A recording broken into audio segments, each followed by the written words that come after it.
Bien-aimés, bonsoir à tous.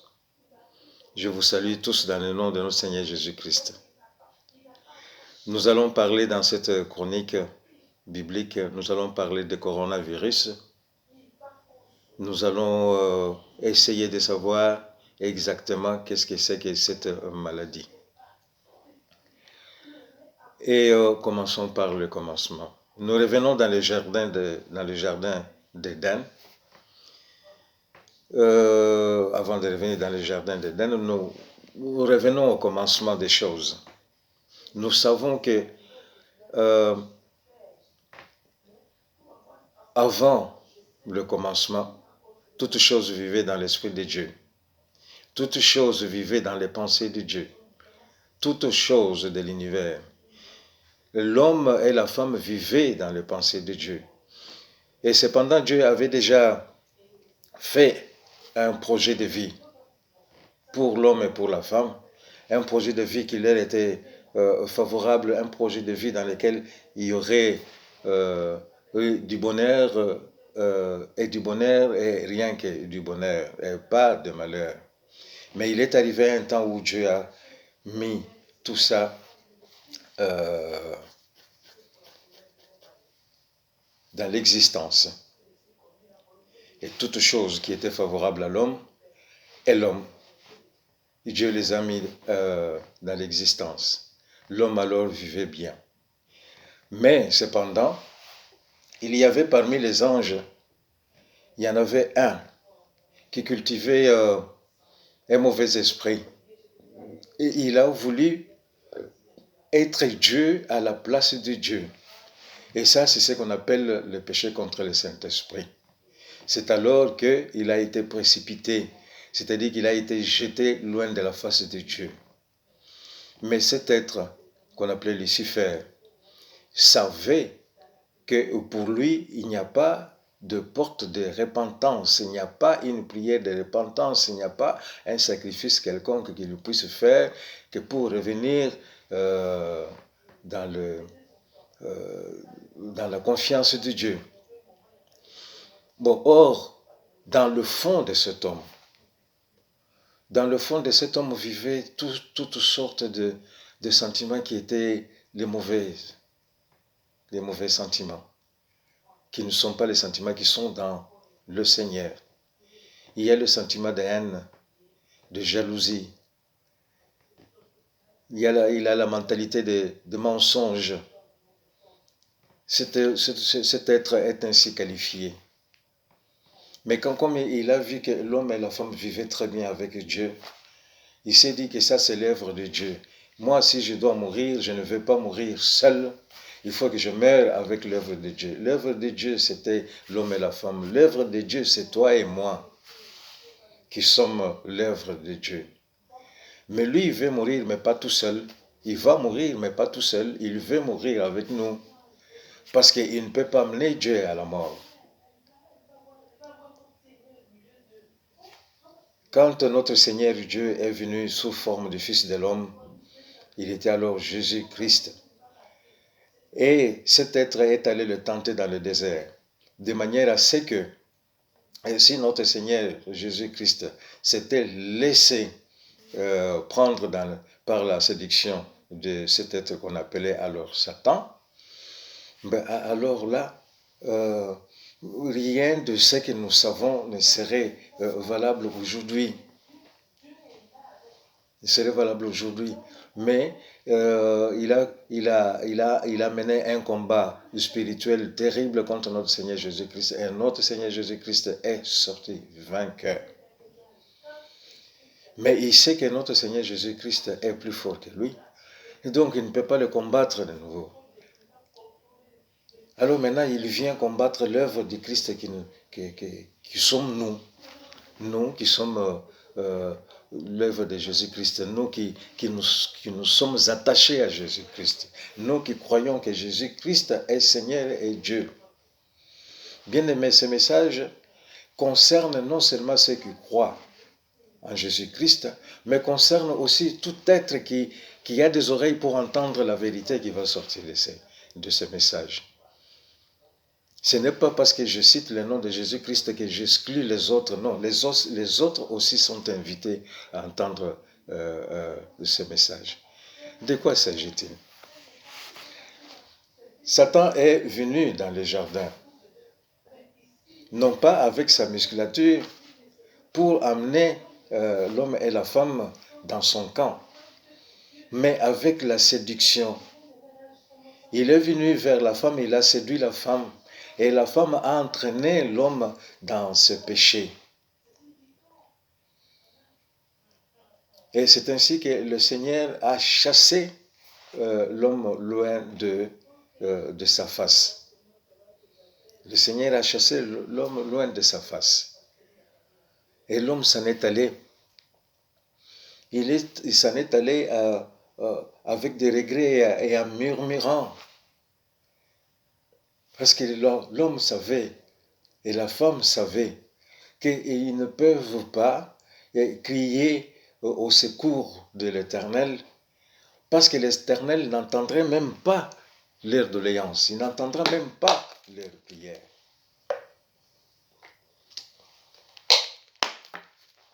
Il le savait, parce que toute parole de Dieu est écrite dans le cœur de l'homme. Ce n'est pas parce qu'eux, ils ne vivaient pas dans le Nouveau Testament qu'ils ne connaissaient pas cette parole. Cette parole était écrite dans leur cœur. Parce que le Seigneur lui-même leur avait dit que seulement si vous mangez de l'arbre qui est au milieu du fruit de l'arbre qui est au milieu du jardin, et alors vous mourrez. Ça, c'est la parole de Dieu. C'est la parole de Dieu qui voulait leur dire que voilà, moi je vous dis de ne pas manger ça, ne désobéissez pas, n'allez pas manger ça.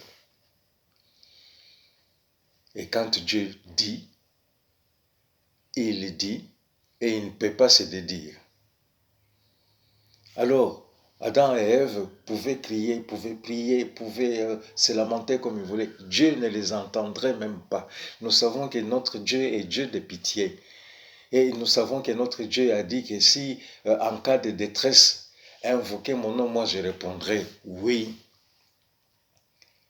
Mais il parle à ceux qui lui sont attachés, ceux qui obéissent à sa loi, ceux qui marchent dans l'obéissance. Il ne s'adresse pas à ceux qui ne l'obéissent pas.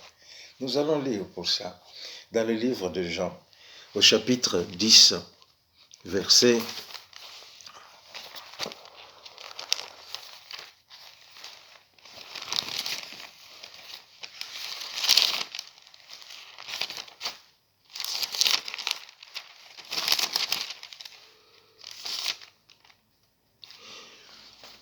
nous sommes dans l'évangile de Jean, au chapitre 9, verset 31.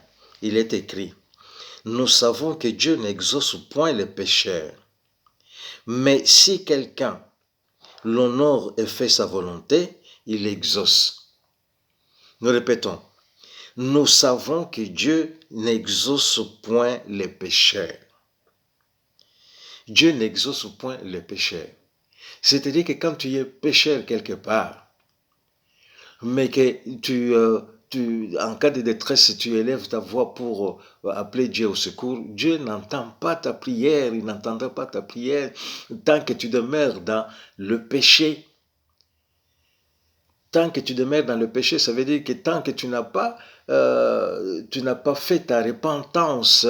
La repentance, ça veut dire que abandonner le péché, faire alliance avec notre Seigneur, que plus jamais on ne reviendra sur ce péché, alors marcher dans la bonne voie. C'est ça qu'on appelle la repentance.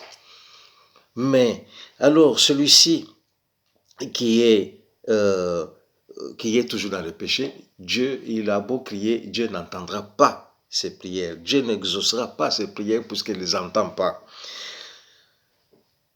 Nous savons que Dieu n'exauce point les pécheurs, mais si quelqu'un l'honore et fait sa volonté, il l'exauce. Si tu honores Dieu et que tu fasses sa volonté, là, Dieu t'exauce tes prières. Il va t'exaucer, pourquoi? Parce qu'il entend tes prières. parce qu'il a des oreilles pour entendre et il tend ses oreilles pour entendre les prières des enfants qui lui sont attachés. Alors dans sa miséricorde, il exauce. Mais ce n'était pas le cas d'Adam et d'Ève à ce moment-là. Dieu les a chassés du jardin. Ils sont allés, ils se sont procréés, ils se sont multipliés, tels que Dieu leur avait donné ce pouvoir de procréation. Alors c'est devenu toute une race. Tout un peuple. Tout un peuple. C'est alors ces peuples-là qu'on a appelé le peuple adamique. Le peuple adamique. Et ce peuple adamique est parti depuis le départ de Adam du jardin d'Éden jusqu'au moment de la tour de Babel. Mais Satan n'a pas lâché. Satan n'a pas lâché, il est revenu dans ce peuple pour lui dire de s'élever. Donc dans l'esprit de l'homme, c'était quand il construisait cette tour de Babel vers les cieux.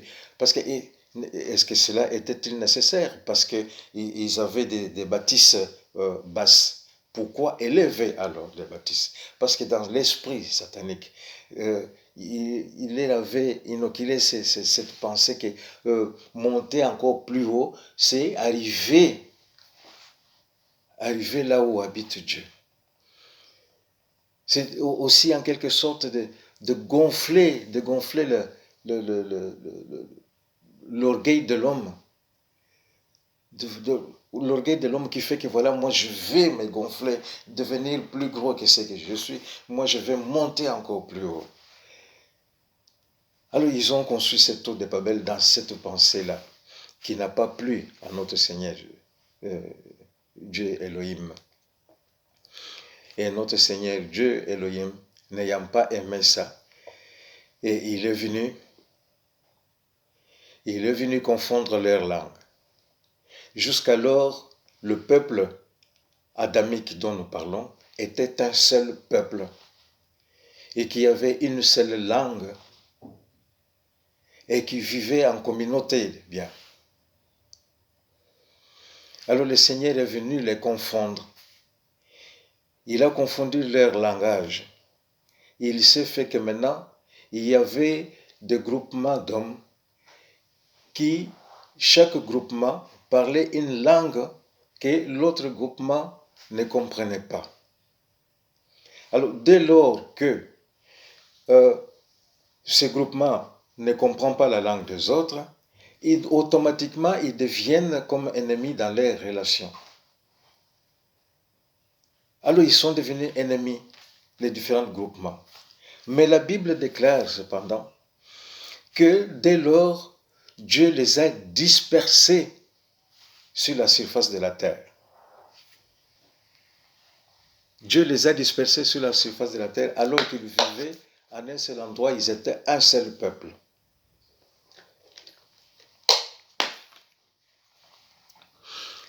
La parole dit, la Bible dit que Dieu les a dispersés à travers la surface de la terre. C'est ainsi que il y en a qui sont allés plus loin pour aller vivre dans ce qu'on appelle aujourd'hui l'Europe. D'autres sont allés plus loin pour vivre dans ce qu'on appelle aujourd'hui l'Amérique. D'autres sont allés plus loin dans ce qu'on appelle aujourd'hui l'Asie, et ainsi de suite. Et alors, ces différents points de la planète vivaient sous des climats différents.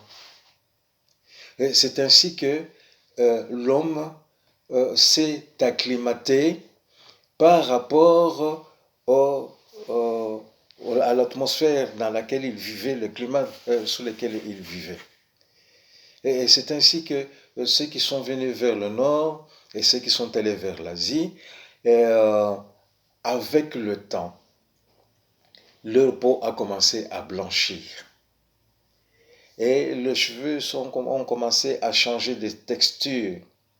Les cheveux sont tombés, les cheveux n'étaient plus crépus, mais les cheveux sont tombés, ils sont devenus lisses. Alors, c'est ainsi qu'est né la race de ce qu'on appelle des Blancs. Les Blancs, ceux qui étaient du côté de l'Europe, Amérique, ceux qui étaient du côté de l'Asie. Bien entendu, ce sont des blancheurs qui ont des caractéristiques légèrement différentes parce que l'homme, dans sa mauvaise foi, est arrivé à dire que voilà, non, celui du Nord c'est le blanc et celui de l'Asie c'est le blanc cassé, donc nous on va l'appeler le jaune. Ouais, le blanc, il a différents tons. C'est un blanc, tout simplement. Et dans la mauvaise foi de l'homme caucasien, lui, il a trouvé des différences. Voilà ce qui s'est passé. Dieu n'a pas créé le blanc. Il n'a pas créé l'homme blanc. Dieu a créé l'homme noir. Dieu a créé la femme noire. Mais le blanc, ce n'est pas une créature de Satan, non. Le blanc, c'est tout simplement le noir qui, par l'influence du climat sous lequel il vivait, a eu changé de couleur de peau et la texture des cheveux, tout simplement. Tout simplement. Mais ça, Satan en a profité pour entrer encore dans l'esprit de l'homme ou pour lui inculquer encore des pensées qui ne sont pas des pensées saintes. Il est allé,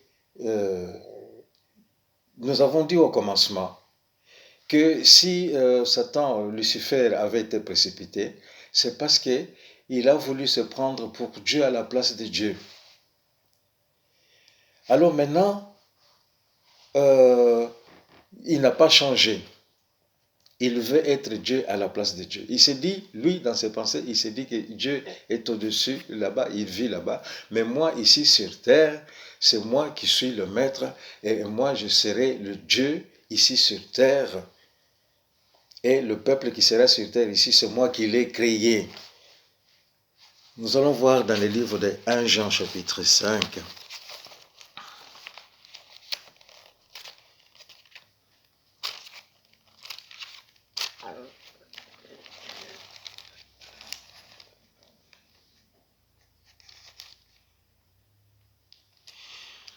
« 1 Jean chapitre 5, verset 19.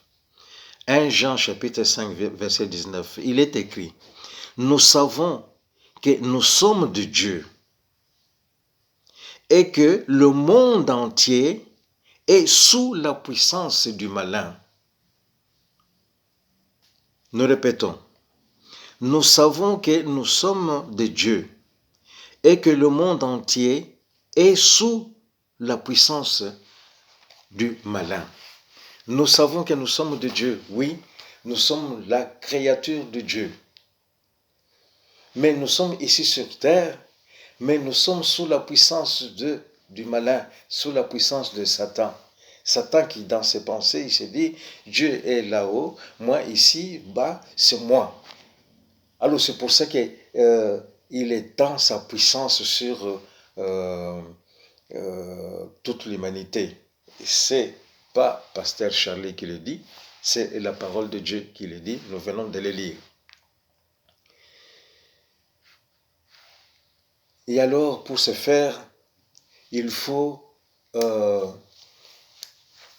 faire disparaître tout ce qui vient directement de Dieu. Faire disparaître tout ce qui vient directement de Dieu. Et qu'est-ce qui vient directement de Dieu? C'est la race noire. Parce que Dieu, au commencement, a créé l'homme. L'homme était noir, la femme était noire, tel que nous le savons. L'homme était beau avec des cheveux crépus, la femme était belle avec des cheveux crépus. Alors pour Satan maintenant, il faut éliminer cette race. C'est ainsi qu'il est allé inciter ceux qui étaient blancs, pour leur dire que voici, vous êtes blancs, vous êtes ma création, et les autres ne sont pas la création, ne sont pas ma création, ils sont la création de Satan. Mais de quel Satan il parlait? Alors il dit au blanc, il dit, voilà, vous allez exterminer tout ce qui est noir. Et quand on aura exterminé tout ce qui est noir, cela fait la volonté de Satan. Comme ça, il aura devant lui ce que Dieu n'a pas créé. Parce que lui, il croit que celui qui a la couleur blanche aujourd'hui, ce n'est pas la création de Dieu, c'est toujours la création de Dieu. Mais toutefois, il faut éliminer tout ce qui a la créature de Dieu parce que ça rappelle Dieu. Alors c'est ainsi que Satan est venu, l'esprit satanique est venu avec le blanc. Alors, à l'instar de ce qui s'est passé dans le jardin, ils sont venus vers la femme noire, pour séduire la femme noire. Ils ont dit à la femme noire, que voici, toi tu n'es pas belle, tu es moche, tu n'as pas une belle couleur. Mais regarde ici, la femme blanche qui est belle, elle est blanche, la peau claire, avec des cheveux lisses, c'est la plus belle. Alors, si tu veux être aussi belle, il faut faire en sorte que tu deviennes comme elle.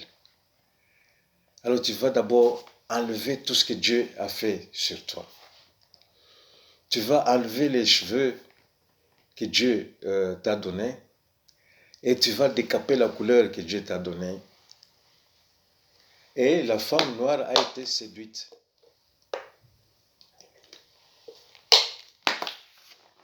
La femme noire a été séduite.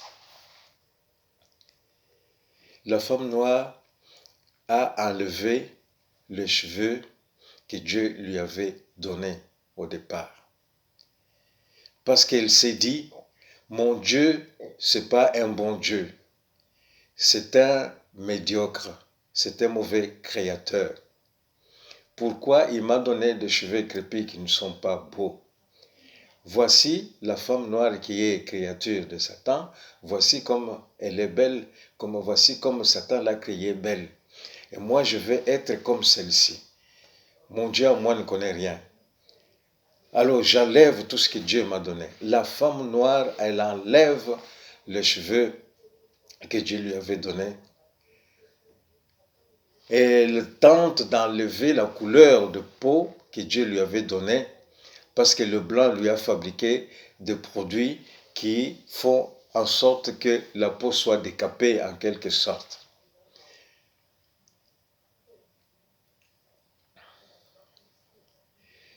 Et dans tout ça, l'homme, que devient l'homme? À l'instar de ce qui s'est passé dans le jardin d'Éden, l'homme s'est rendu complice de ce péché contre le Saint-Esprit. Lui et la femme, ils ont outragé le Saint-Esprit. Ils ont outragé le Saint-Esprit. Parce que l'homme a donné son accord. Il est d'accord avec ce que la femme fait par rapport à ce qu'on lui avait dit dans la séduction par le blanc. L'homme est d'accord.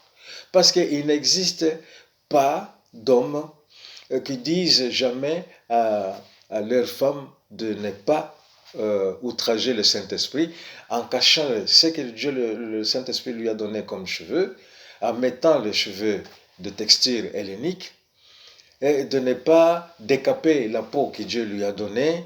En décapant la peau, elle tente de devenir claire alors que Dieu ne lui avait pas donné. Ça, c'est une insulte à Dieu. C'est une insulte à Dieu. Et c'est ce que la Bible dit, le péché, c'est-à-dire que l'outrage au Saint-Esprit. Il a outragé le Saint-Esprit.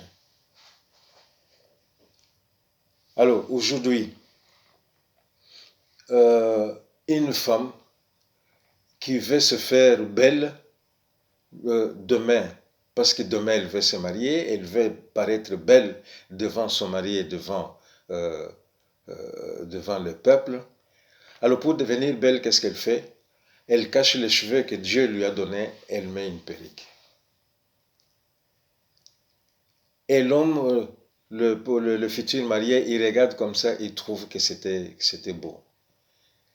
Il a aimé cette femme avec cette perruque-là. Il trouve que c'était beau. Alors il s'est fait complice de ces scandales. Il s'est fait complice de ces scandales.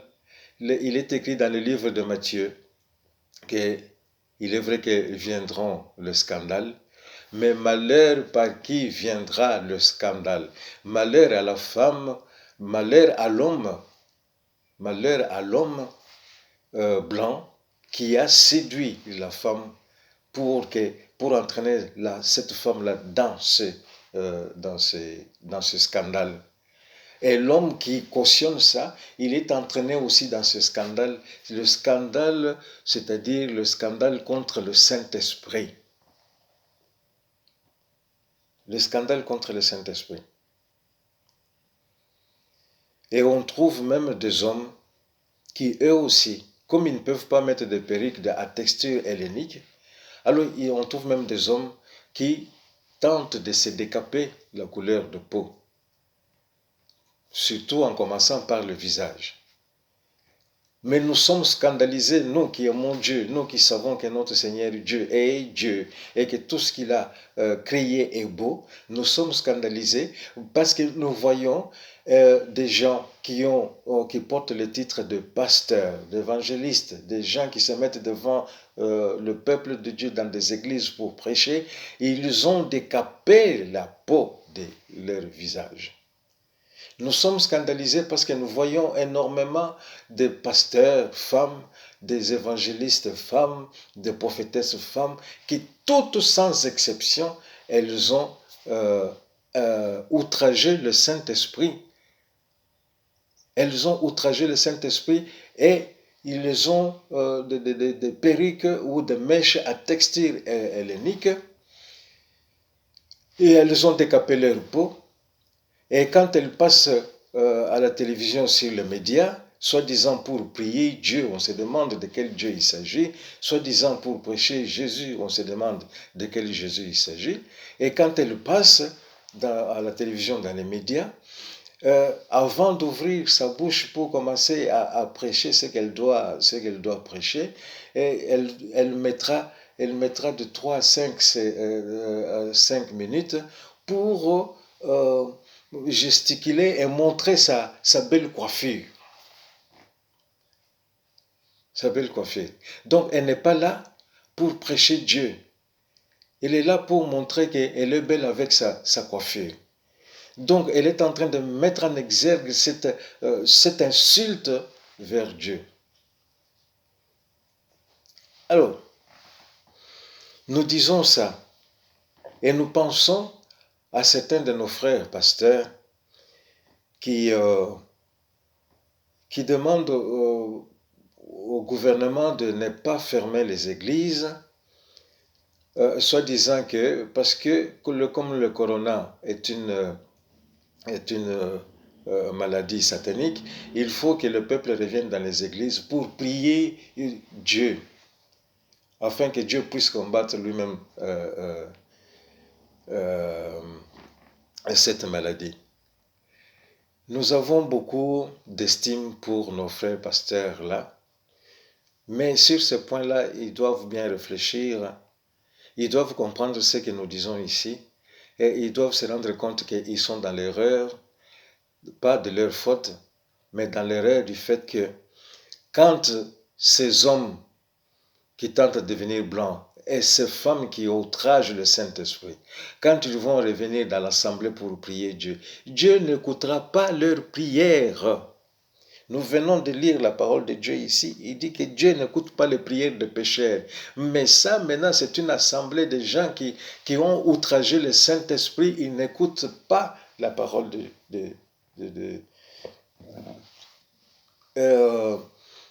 Dieu n'écoute pas leurs prières. Dieu n'écoutera pas leurs prières. Donc, ce n'est pas par leurs prières et que Dieu entendra cette intercession que pour venir combattre contre le corona. Non. Ce ne sera pas cela, bien-aimés.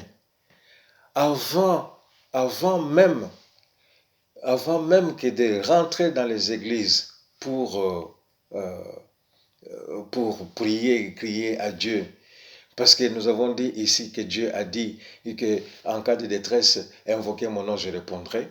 Bon, il faut être dans ces contextes-là, il faut être celui à qui Dieu s'adresse. Dieu s'adresse à celui qui fait sa volonté. Dieu s'adresse aux siens. À partir du moment où tu as rejeté Dieu, tu as rejeté sa souveraineté. Tu as dit que Dieu, c'est Dieu, Dieu est mauvais. C'est un mauvais créateur. Voici ce qu'il a fait de moi, mais moi je vais changer. Je prends ce qui est bon, que lui ne sait pas, alors moi je vais ajouter ce qui est bon à moi pour que je devienne belle. À partir de ce moment-là, Dieu ne prêtera pas l'oreille à tes prières. Mais alors là, pas du tout. Non seulement que Dieu ne te prêtera pas son oreille, mais tu es une personne condamnée d'office. Tu es une personne condamnée d'office. Et comme tu es déjà condamné d'office, si tu suis ton chemin vers le feu éternel, nous allons lire dans le livre de Hébreux au chapitre 10.